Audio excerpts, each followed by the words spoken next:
heartbreaking reality in country today is unemployment, where you can see that millions of job aspirants are gathering in every places of hundreds of vacancies.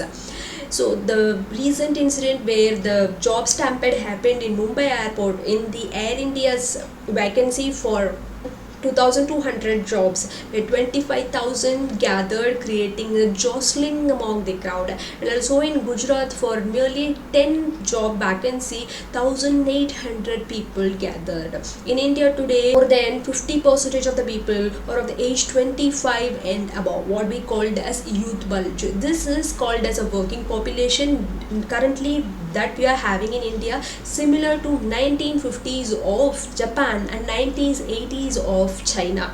With this working population in 1968, Japan became the second largest economy in the world.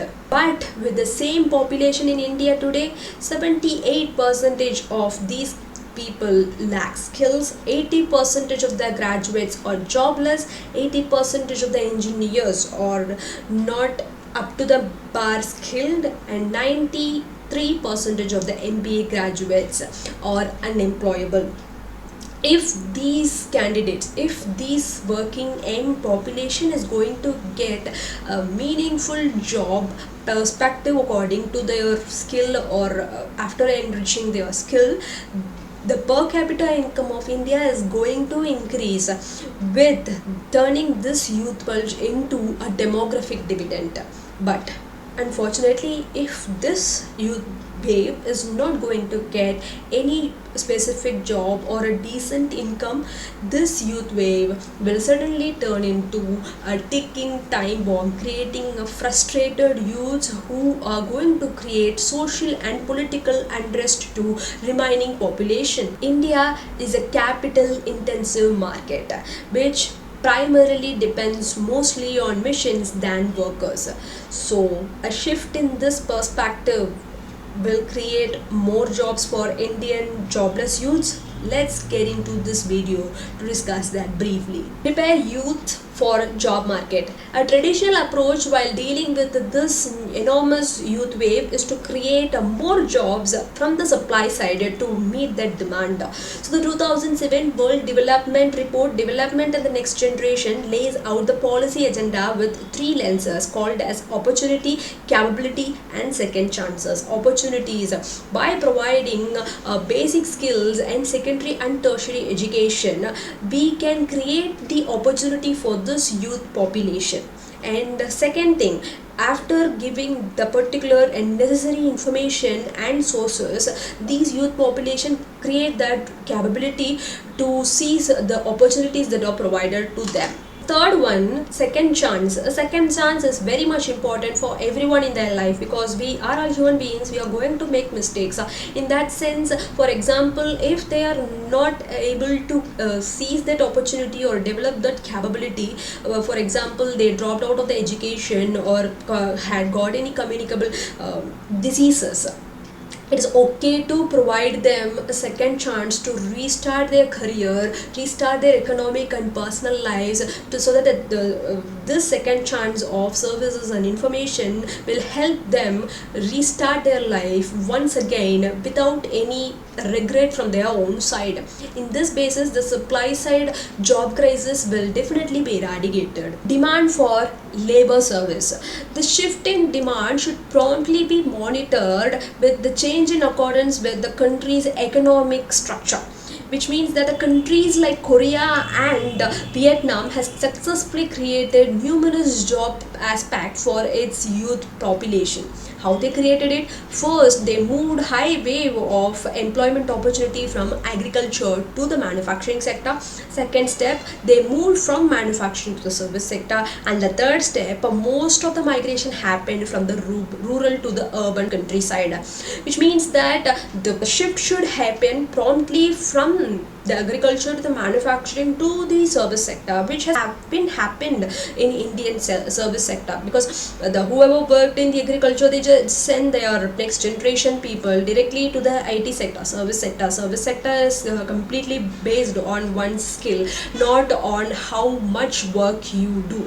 As long as you work smartly, that work is enough. But according to the manufacturing sector, that is more of a capital labor intensive market, which is going to create more jobs, going to eradicate unemployment and poverty in the country. Industrialized states like Maharashtra, Karnataka, Tamil Nadu, Telangana, Gujarat contributes 11% from agricultural sector to the economy, which is 43% of population. 20% of their manufacturing sector contribution to the economy is coming from 20% of the population. See here, the major shift is 11% from agricultural contribution is from 43% of the population, but 20% of the economic contribution from the manufacturing sector is contributed just by 20% of the population. See here, so the indicating that significantly vast majority of the people are still not switching from the agricultural sector to the manufacturing sector. Financial year 2023, 15 crore of the employed Indian population belonged to agricultural sector. So government needs to create 8 crore capital intensive jobs to make a switch of these employees from the low productive jobs to the high productive employable jobs. And also government needs to monitor who are all the domestic enterprises who went very successful other than the corporate, and also provide some additional benefits for them to scale up.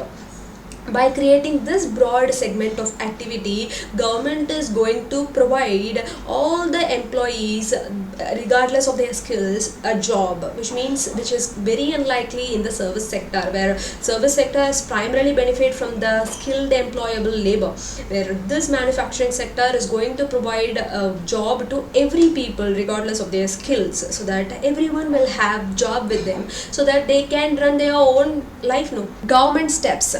Indian Employment Report 2024 provided key strategies to address current employment and for creation of 8 million jobs to its youths. Government should follow, emphasizing labor intensive manufacturing unit, which means that to provide the instant job opportunity to the unemployed youth, to eradicate that unemployment or poverty, and to provide some job to this youth wave, India should focus on creating more labor intensive job creations in the manufacturing sector, so that the Indian government should attract more manufacturing companies to India first.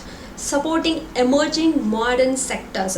Indian government should analyze its strengths in startups and technologies and digital infrastructures where Indian techies are having most of the strength into, so that they should invest in this modern sector which are going to be employment generative. And this because in India we are having more of computer science graduates, which is going to be providing most of the employment to them. Strengthen MSMEs, micro, small, medium enterprises.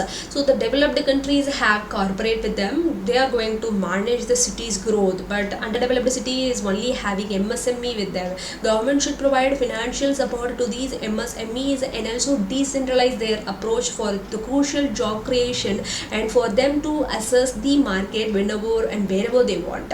And also if you take the capital intensive markets, which are having more market cap with less employees of around 32,000, where if you compare the handicraft, which is having 69 lakhs employees, providing a turnover of 32,000 crore every year, which means that the MSME is the backbone of the Indian economy other than the corporate jobs, so that the government should contribute more, asking schemes for locals, and also localize the production. And also 62% of the Indian jobs are created from this MSME, but during the COVID many of the MSMEs got stuck, so the government should provide cheap loans, subsidies, and provide tax cuts.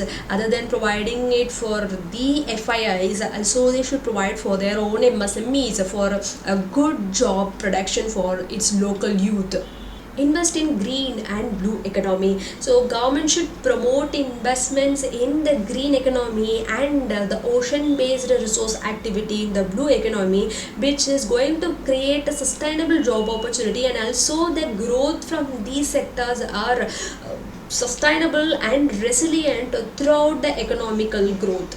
Prepare for technological disruptions. Recently, we are hearing news such as renowned institute students from IIT are struggling to get AI-based jobs. So, government should very well be prepared to provide trainings and programs for students to expect that the AI is going to create job disruption in the market, especially to the people from the tier 2 tier 3 cities.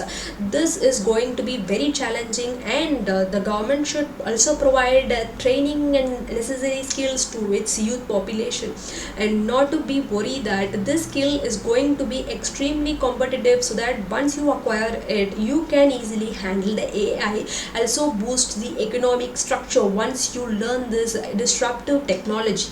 Regulate and invest in the emerging economies. So whenever the government is going to invest in the emerging sector, that is going to provide a benefit not for in the present, but in the future there is going to be a benefit for the government who undertaken the emerging economy, like elderly care, gig economy and the child care, ensuring the productive environment, and also for the economic enrichment within a short period of time during this specialized natures. What is in the youth's hand now? Young population is a national asset and it is jobless now. If I have 10 loaves of bread in my hand, can I be able to distribute it to 1,000 people? If you tell that it's possible, definitely not, right? So should you wait for the government step to provide you the job, or should you go to the IT job, or should you create your own job? And whenever, keep this in mind, whenever and technology is improving, whenever new technology enter into a market, unemployment is going to rise, which means that you wasting your 5-6 years of your life in the library after your graduation, especially to get that particular government job. Come and see the world outside, how the industries are getting transformed, how the job cuts are happening. With this AI, the potential job disruption has already happened. You being just studying around the government jobs for, that's what I said, only for 10 government jobs, lakhs of people are competing. That is generally and imaginatively or realistically impossible matter. Less than 1/2 of 1% of more than 1 million who take the exam, government exam, pass every year, which means that your probability of passing the exam is 0.00001. So reality is every sector is getting automated due to this AI, and if you are not getting skilled, if you are already wasting 2 to 3 years or 5 to 6 years in government jobs, and then one day you woke up and think like, okay, I'm going to go for a corporate IT job. At that time you will not have necessary skills. Any company will expect a person who is ready to work with this AI automated industrial technology, which means that if you're not having that, you are basically not eligible to attend the interview itself. So why should you wait for a government job? Or if you missed out your prime years on search of a government job, why not you go for a corporate job after enriching your automation skills, technological based? Or the last step, last resort, why not create your own shop and do the work? Whatever job, however small it is, no job is unrespectful. Every job, if you do with hard work and dedication, is respectable, and that will create you employment opportunity, which will eradicate your own personal poverty so that your family can flourish. Think and take action accordingly.